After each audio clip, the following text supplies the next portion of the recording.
Welcome back to the PlayStation Livecast, live here from the PlayStation Exhibit Hall. I'm Meredith Molinari, here with Marcus Nilsson of Need for Speed Rivals. Now, right now, let's talk about a little bit about Need for Speed Rivals. I was a big fan of Hot Pursuit, and I know this one also includes a cop car, but it's a little bit different this time. Yeah, you could argue that it's actually quite a lot different from Hot Pursuit. Hot Pursuit was a very kind of bespoke, choose from a menu experience. Cop versus races, absolutely. Weapons, pursuit tech to take down your rivals. This time around, it's an open world, massive open world, lots to do. Play as either a cop or a racer, but the big difference from, I guess, Hot Pursuit in that regard is that they're very different. You play through racer in one way, and you play through cop in a totally different way. Now, just to give our audience live home, this is a live demo going on right now. It is indeed, yeah. It's live, what you were watching. Just like we are live, the demo is actually live right here. Exactly. This is obviously one of our racers. Exactly, and it's obviously a Ferrari. Yes, I know Ferrari's back. It's a Ferrari 12, what was it, Berlinetta? It's the Berlinetta, F12 Berlinetta. It's back in the game after 7 years not being in Need for Speed. Obviously, we're proud of that. And, having a game about exotic cars and not having Ferrari is not really the perfect fit. So now they're back, and they're great to drive, and they obviously look great as well. Now, one of the things I was reading about is that the racers actually can have, they can get speed points. And then you can wager those speed points in the game to unlock different rewards. Can you talk a little bit about that? Yeah, I can do that and kind of correct the small mistakes in what you said there. Really, correct all my mistakes. What this is that it's a high-stake risk and reward scoring system, and it kind of goes back into that the cop and the racer are different. As a racer, you will go out in the world like this guy's doing now. You can see how he's collecting points. Right now he has 34,000 points, if you can see that at home. You can also see there's a number underneath that times 4. That means that every action he makes right now, he's making more and more points. It exponentially goes up actually, but to actually get those points, he needs to go and bank them. And that's where that risk and reward comes in, right? Because the longer he stays out, the more points he's going to make. Right. But the cops are going to get more and more value from taking him down, and he's also more highlighted on the map to cops. So if the cops take him down now, he will lose all those 37,000 points right now, and the cop will take them. So it's a really cool, new, interesting scoring mechanic, which is kind of leaves you on the edge of your seat all the time, and really brings energy and excitement to the experience. Absolutely. All right, let's just watch for a minute and listen to some of the actual gameplay that's going on right here.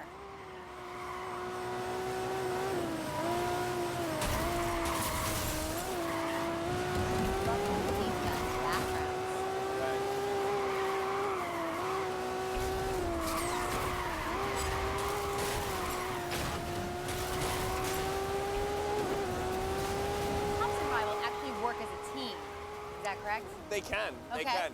They can work as a team. Actually, it's beneficial for them to work as a team. But you absolutely do not have to. The kind of absolute biggest feature of this game is something we call All Drive. Right. Now this is how they socially connect, right? Yeah.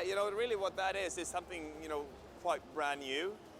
Instead of having a single-player experience, a co-op experience, and a multiplayer experience, we simply have one Need for Speed world, and you choose how to experience that. The way that works is that if you're playing the game, you're playing Rivals, and then I start playing Rivals and we're friends, that means that I'm going to be put into your world.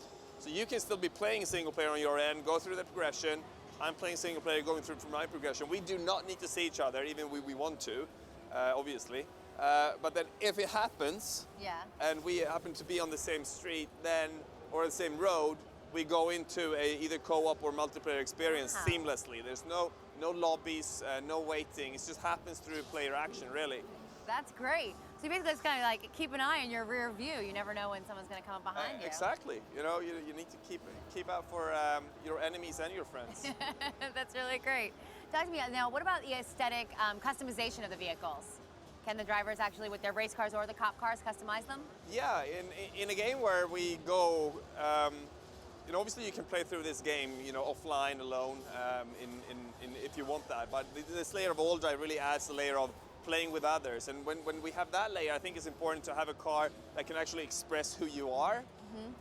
So if I want to have, show my love and have a red car with some decals on, obviously I want to be able to do that. So you can change color, you have license plates, you have decals on the car, you can change the rims and change the color of the rims. Great. So it's really, we want to be able to kind of give you the tool set to personalize yourself in your car. Cool. Now we saw the little EMP come up before. You got shockwaves. Any other gadgets at their disposal? There will be a number of gadgets in this game, which will all kind of fit into the progression of the game. Okay. The EMP is one of them. They will be upgradable, as in charge up time, the actual damage they make, and it really creates that spice, in the racing world. We're thinking a lot of kind of the rock paper scissors mechanics of that. So what you do, I can kind of counter, but when I do something, you can counter that, and at the end of the day, someone's going to win, right? That's great. Now, as far as All Drive is concerned, is that available online only, or can that be local as well? So All Drive itself is not a game mode per se. It's just a way of playing. So if you're playing this game alone, you will be playing it with AI, obviously. Yes. And the way it's going to play out is that you start playing this game, you go through the kind of tutorial, and we're going to ask you, do you want to let other people into your game or not? And if you do you want that to only to be friends, or do you want to open it to everyone? Oh, great. So you can kind of control who comes in and out of your racing absolutely. world. And if you then, when you play, open up to friends, and we are friends, I can easily come into your world totally seamlessly. You won't even notice it. That's so great.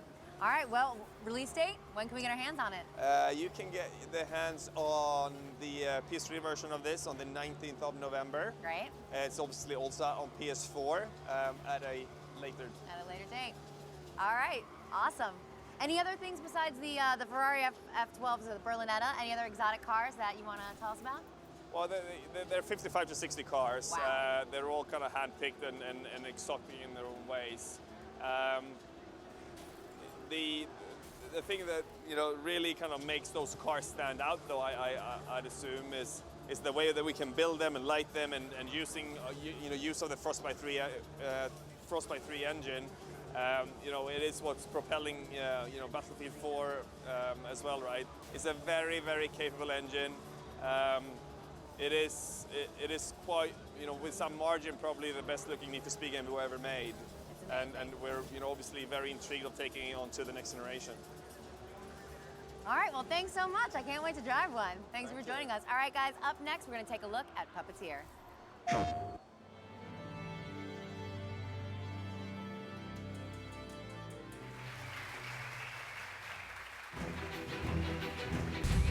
A short time ago, in a galaxy far from far away. Prepare for an astonishing adventure, full of mystery, full of danger, and full of artistry.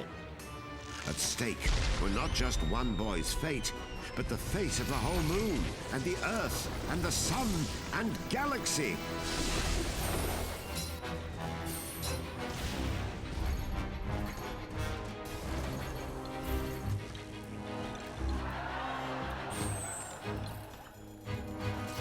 As the clash grew even clashier, the boy snipped, sliced, and sundered with the cold realization his life counted on it.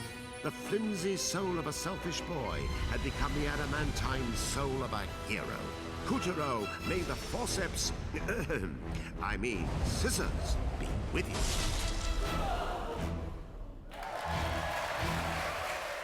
PlayStation